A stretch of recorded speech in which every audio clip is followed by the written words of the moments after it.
Hey, Shashank. Hey, Rebecca. Hi, everybody.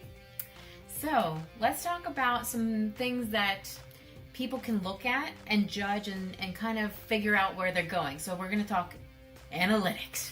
Web analytics. Perfect. So, let's talk about websites. What are 3 things that people need to look at, even though there's tons of different analytics you can do for a website? What are the 3 big ones that you feel are the best for marketing companies and businesses to look at? In this video, we're going to talk about 3 core metrics that you can look into your web analytics tool to understand how your website is performing. Before we do that, make sure that you subscribe to our channel. It helps us make better videos and fun videos. Coming back to your question, Rebecca, about the web analytics, Google Analytics is very important. You can use Adobe Analytics or any other tool for that reason. But if I were to look at a website, I'm going to look at a few parameters or metrics. The first one is the bounce rate. Okay.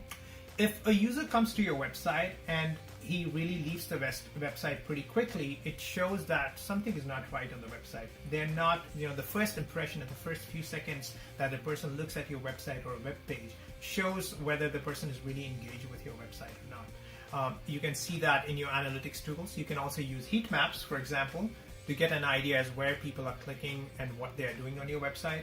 But please pay attention to the bounce rate. It really helps you understand the engagement of a user on your website. Aim for a lower bounce rate. The higher the bounce rate, the poorer the engagement. Mm-hmm. The second metric that I would look for is the number of pages in a session that your user is engaging with. Okay.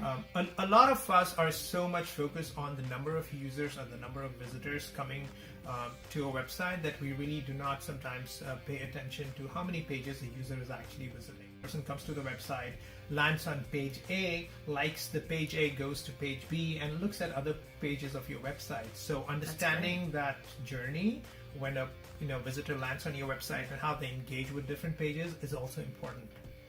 And the third metric I have for you is understanding the average time on site. It's kind of related to the bounce rate, but I also feel that's important to understand how much time a user is spending on your website.